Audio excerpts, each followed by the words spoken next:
Hiya, it's Jason in Jason's Jungle, and today is the fourth part of my polytunnel build.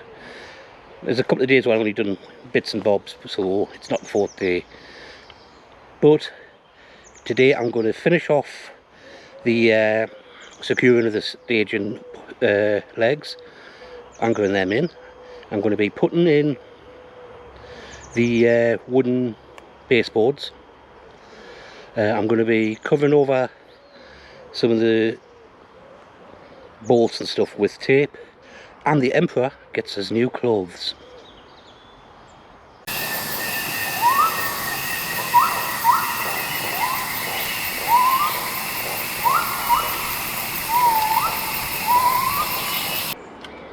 Right now I'm adjusting these so level with the post.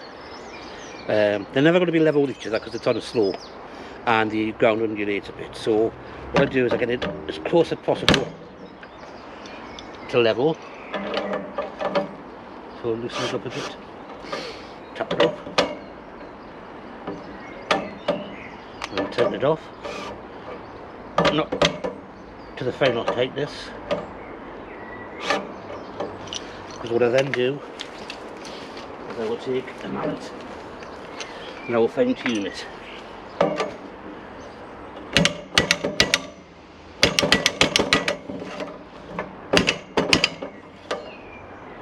Nearly there.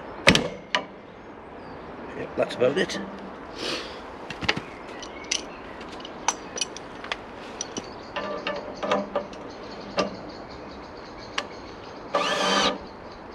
I tighten it up, and what I then do, I've got these buttons that are pre-cut so they're the right length. I bring it out to make sure that they're level at the front.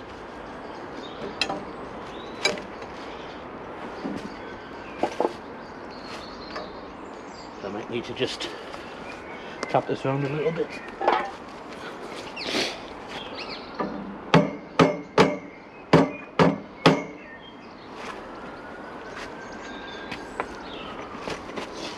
If I just turn them this way, that's so that I get it relatively straight and even all the way along.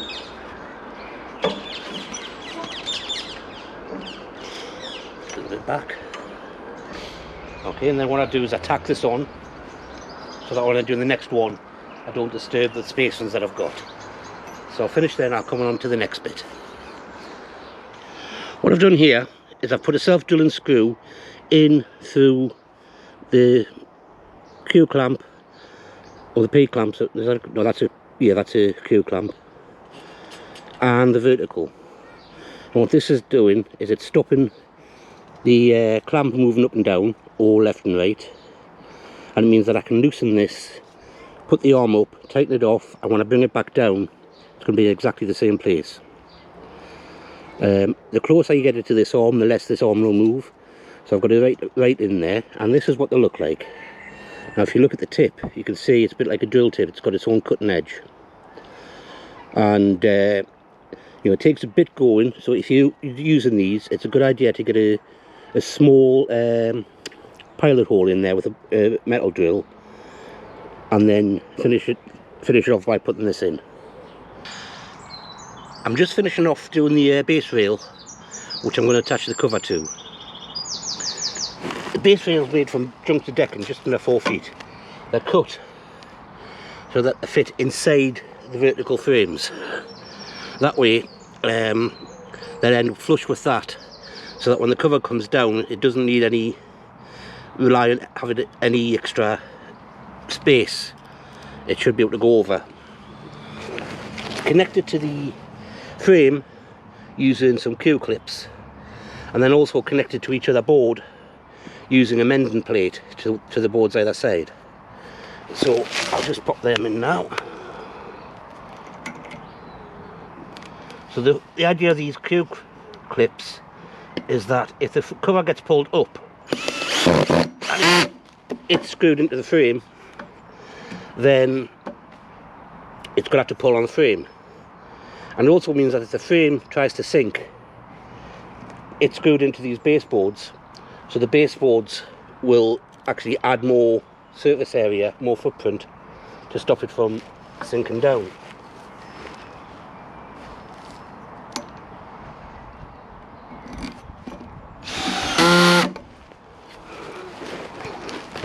And I'll just connect them across here. This stops them flapping around.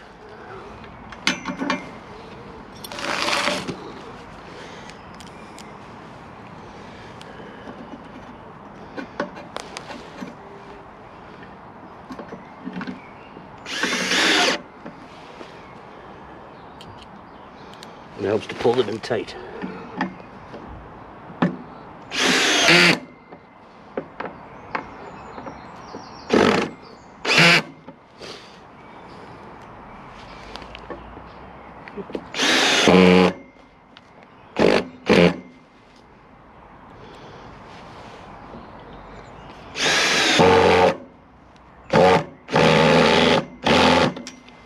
Sometimes I hit knots.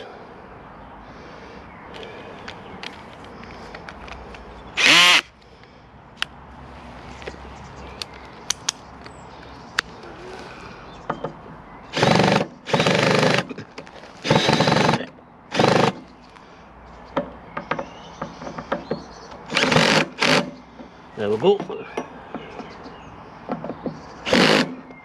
So I've just got 2 more of these to put in, and 2 more of these, and my baseboard will be finished. What I'm doing here is I'm taping over these bits of board and nuts that are sticking out with self-amalgamating tape. Self-amalgamating tape is a type of tape that doesn't actually stick to anything apart from itself. And when it sticks to itself, it gradually, all the layers merge together, so that over time you end up with a solid block of silicone rubber. And it's a great tool. It's also known as SOS pipe repair tape, because it's used a lot to, well, repair pipes and leaks in pipes. You pull it tight, it becomes a nice thick tight layer, and if you leave it loose it becomes a wider thin layer.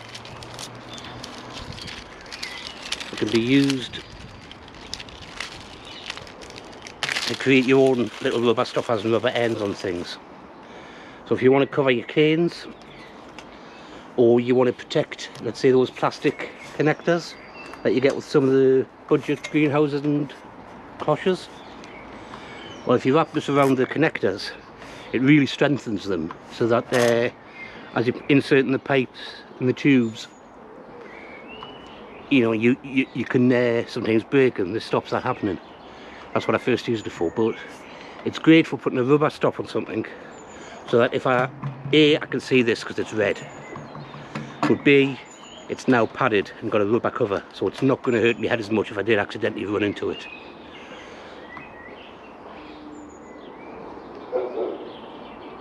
As well as the self-amalgamating tape, I'm going to be putting duct tape over these hose clamp bits, especially the top ones, because although this one's not that bad, there's these extra tails that hang out. I just want to cover them and hold them in a bit with some duct tape, just so that they don't end up wearing through the cover. Give a bit more protection. So just putting a large amount of this on, making sure that I cover that area with several layers. I'm not too worried about these ones because the cover's not going to catch on them.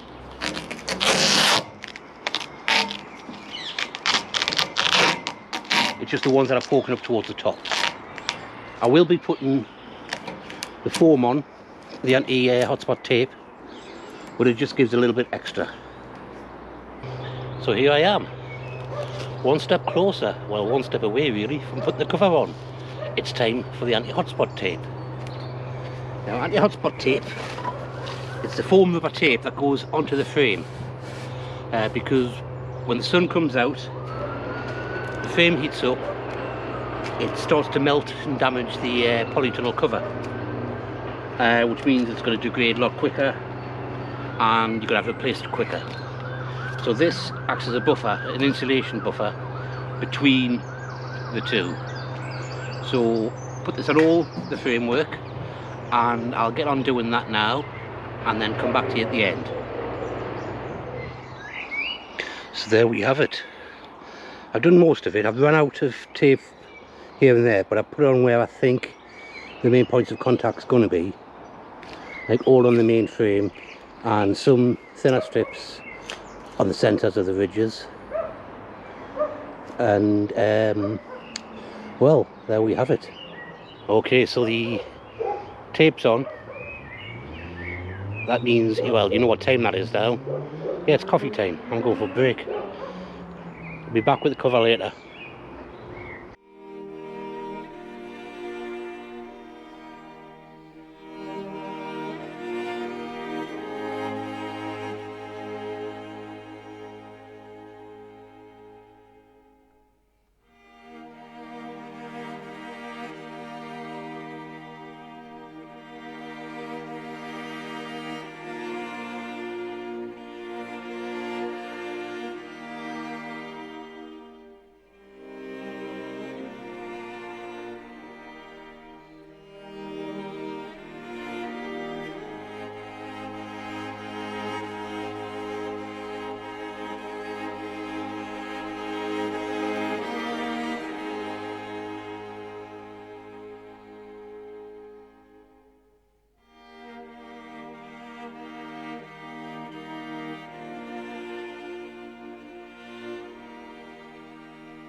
That's how far I've got so far. I think it's looking good. I still need to do the adjustments to the cover, so I'm going to let it sit tonight and come back tomorrow afternoon. See if, you know, a bit of the heat from the day will make it give a bit. And then hopefully I can start putting the battens on and securing the frame, the cover to the wooden base. And then there's more work after that, but it's looking good. Anyway, I will see you next time. So if you like this, click like. Didn't like, well, click dislike. Leave a comment, see if, you know, anything you want to know or comment on, obviously. And click subscribe, click share, click everything. And I will see you on the next video.